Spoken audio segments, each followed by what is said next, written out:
Viendo, las pruebas de sistema se ejecutan una vez que ya hemos concluido con las pruebas unitarias y las pruebas de integración. Y se diferencian de estas, en primer lugar, porque se realizan desde el punto de vista del usuario. ¿Qué quiere decir que se realizan desde el punto de vista del usuario? Que son, déjame quitar este estorbo de aquí, que son de caja negra.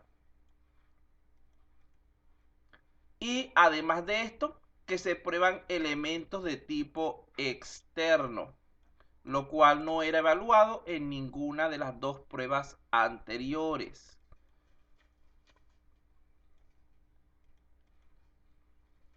Este tipo de pruebas tiene como propósito evaluar profundamente el sistema para verificar que se han integrado adecuadamente todos los elementos, tanto internos como externos, de hardware, de software, etcétera, y que estos realizan sus funciones de manera adecuada. Concretamente, lo que se quiere con estas pruebas es verificar lo siguiente. En primer lugar, que se cumplan los requisitos funcionales establecidos. En segundo lugar, que el funcionamiento y rendimiento de las interfaces sea el adecuado. En tercer lugar, que la documentación haya sido también construida de manera adecuada, que el rendimiento y respuesta del sistema en condiciones límites y de sobrecarga sea el que se estableció. Y por último, la correcta interacción con elementos externos. Vean que algo que acaba de nombrar su compañero, las pruebas del sistema se pueden dividir como pruebas alfa y pruebas betas. Inicialmente ellas se realizan en el entorno del desarrollador. Esas pruebas, cuando se hacen en el entorno del desarrollador, es a lo que llamamos pruebas alfa, ya que nosotros no deberíamos someter el sistema a una prueba del usuario sin haberla nosotros digamos que ejecutado primero, pero siguen siendo pruebas de caja negra, porque nada hacemos con hacer una prueba diferente a la que le vamos a presentar al usuario. Las pruebas que realiza el cliente son las denominadas pruebas beta.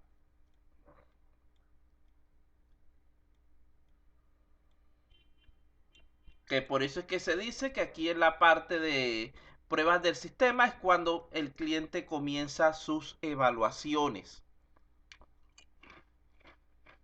Vamos a hacer, como hemos hecho anteriormente, un resumen de las características de este tipo de pruebas. En primer lugar, ¿qué es lo que evalúa este tipo de pruebas? ¿El sistema, los módulos o las funciones?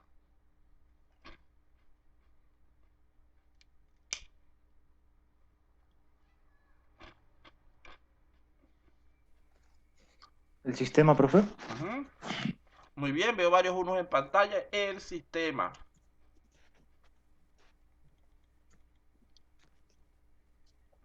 Evalúa el sistema tanto desde una perspectiva externa como una perspectiva interna.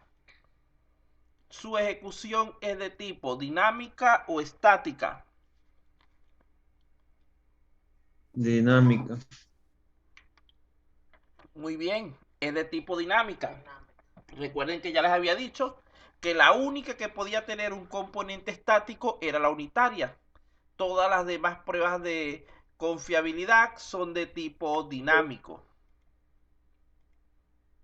Tienen ya como sueño, muchachos. Ya sé que puede estar un poquito cansado, pero tenemos que terminar nuestro material. Todavía nos queda como para llegar hasta la hora que nos toca. Profe, disculpe, ¿puede regresar una PPT anterior? Ajá. Ahí nomás, ya, para tomarle su ¿No foto. tiene eso? Yo les pasé eso. Sí, sino que después Pero lo no sé, necesita para no algo, puedo. tranquilo, Sí, no sí, se sí, preocupe. sí, ya, profe. Ya, gracias, profe. Bueno, lo siguiente. ¿Quién ejecuta este tipo de pruebas? Desarrollador. No, El usuario, bro. no, ambos. Ambos. Acuérdense que este tipo de prueba es ejecutada por ambos. Si la ejecuta el desarrollador, la llamamos alfa. Y si la ejecuta el usuario, la llamamos beta.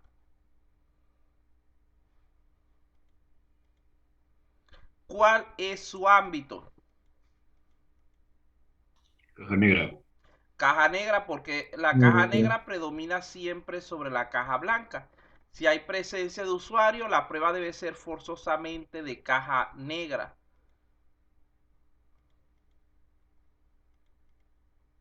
¿Hacia quién están orientadas? ¿Hacia el desarrollador o hacia el cliente, hacia el usuario?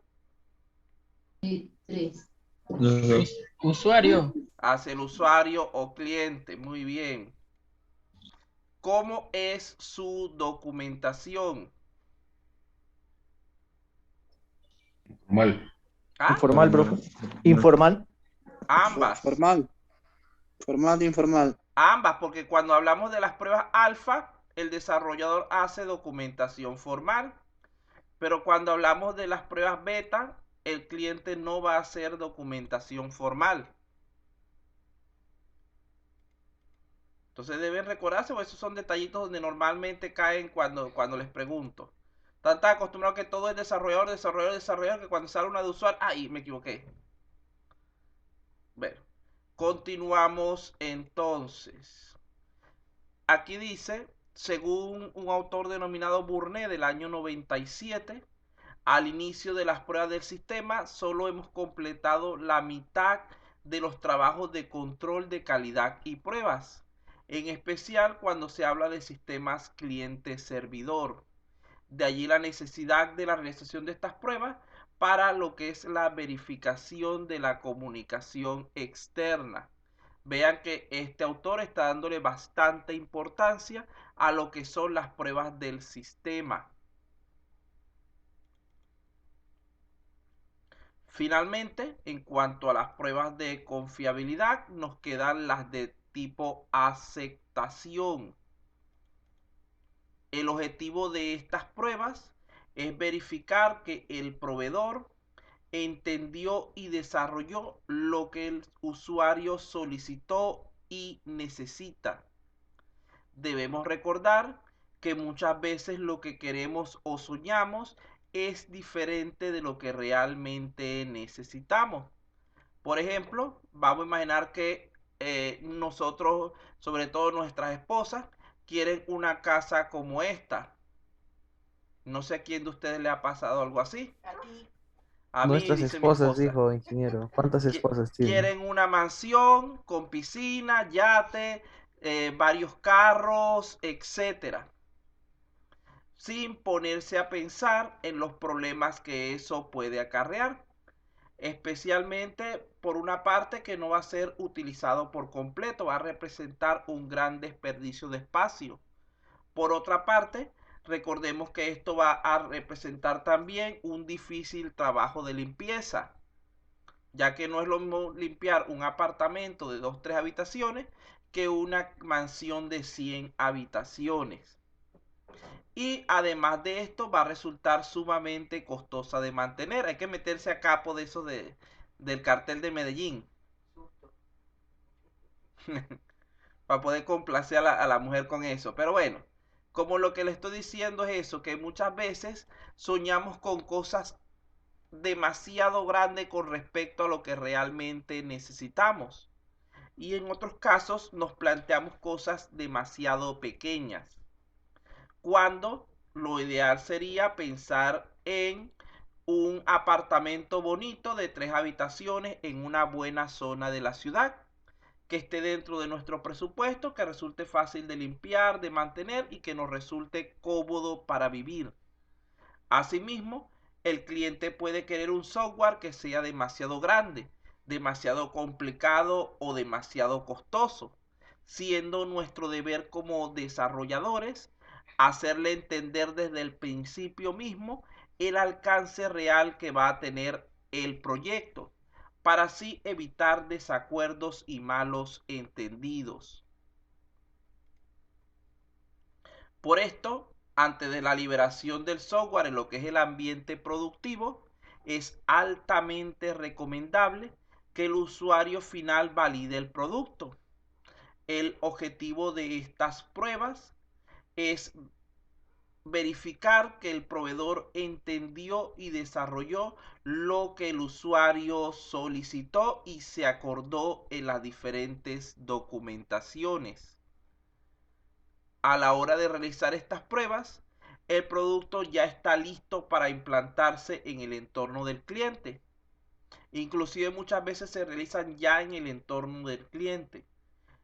El usuario final debería ser el que realice estas evaluaciones, ayudados en un principio por las personas del equipo de desarrollo o de pruebas, siendo lo más recomendable que sea el mismo usuario quien aporte los casos de prueba. Vean que aquí la idea es instalar el sistema en el sitio donde va a trabajar realmente y ponerlo a que los trabajadores mismos lo prueben sin nosotros decirles lo que deben hacer, sino que sean ellos los que se encarguen de idear cómo van a probar ese sistema. Nosotros lo que debemos estar allí es para asesorarlos en caso de alguna duda o problema,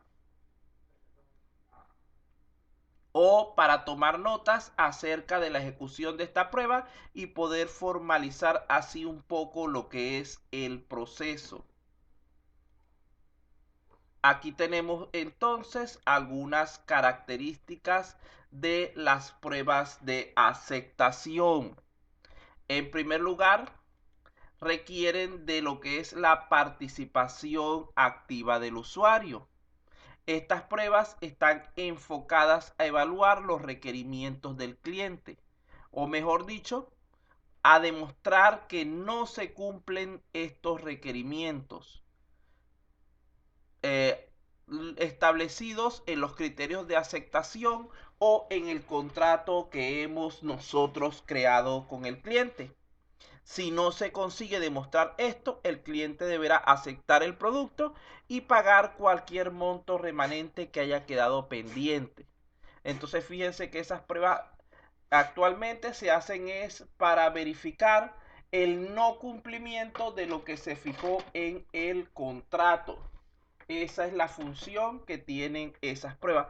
Él ve que hay 20 funciones establecidas y él va a hacer las pruebas para tratar de demostrar que algo faltó, que algo quedó sin hacer, para no darle aceptación al cierre del contrato todavía, sino mantenernos trabajando durante cierto tiempo más. Si todo está correcto, si el cliente no puede demostrar esto de que hay alguna falla, simplemente debe aceptar que finalizó el proceso de desarrollo y liberar al equipo de toda responsabilidad siguiente. En segundo lugar, cuando hablamos de esta parte de la participación activa del usuario, recuerden que estas pruebas fueron creadas o son creadas para que sean ejecutadas por el usuario, por el cliente. Por lo tanto, su participación en las mismas es fundamental y nosotros no deberíamos intervenir directamente en dicho proceso de prueba, sino fungir más bien como observadores o garantes para apoyarlo en caso de necesidad, de duda, de consultas. Más no para decirle prueba aquí, métete de esta manera, métete de aquella. Él debería tratar de hacer las mismas acciones que se supone que él va a requerir durante su trabajo del día a día.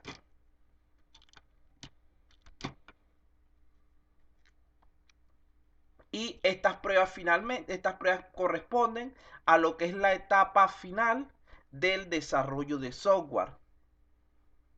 Es muy recomendable entonces, por todo lo que hemos dicho, que las pruebas de aceptación sean realizados en el entorno real donde se va a explotar el sistema, incluido la participación de las personas que van a encargarse de su manejo o utilización intensiva en caso de un producto de uso general, como por ejemplo los que se publican por internet. Lo que se hace es realizar pruebas con varios usuarios, quienes reportarán sus valoraciones sobre el producto. Fíjense que la mayoría de las aplicaciones web, sobre todo las de Google, la tienda Google, ellas te dan al final la opción de publicar tu valoración acerca de ese producto. Eso es más o menos la idea de esa prueba general que se hace, esa prueba para situaciones de interés tan... No podemos llamar a cada usuario que venga a probar, simplemente el que vaya utilizando el sistema se le solicita que dé su evaluación del mismo. Debemos estar pendientes que usuario y cliente no necesariamente es lo mismo. No es obligatorio que el cliente sea la persona que va a utilizar intensivamente el sistema, ya que dicha labor será responsabilidad del usuario, por lo que este es el que debe encargarse de las pruebas finales antes de la liberación del producto. Por otra parte, recuerden que no son estos los únicos actores que intervienen en el proceso de pruebas. Nosotros tenemos varios tipos de actores. Por una parte tenemos los actores de tipo interno, que serían los desarrolladores o usuarios, que son aquellos que van a participar activamente dentro del proceso de construcción del sistema. Tenemos también actores de tipo externo, que serían los testers y los auditores. Y podemos incluir también un componente, un participante de lo que sería un grupo de gestión de control de la calidad, ya que en sistemas de gran tamaño estas pruebas son realizadas por lo que serían los testers, con apoyo de los desarrolladores, requiriéndose una entidad mediadora de control de calidad entre ambos grupos que participan en las pruebas. Recuerden que la idea del desarrollador es demostrar que todo está bien. La idea del usuario es demostrar que todo está mal.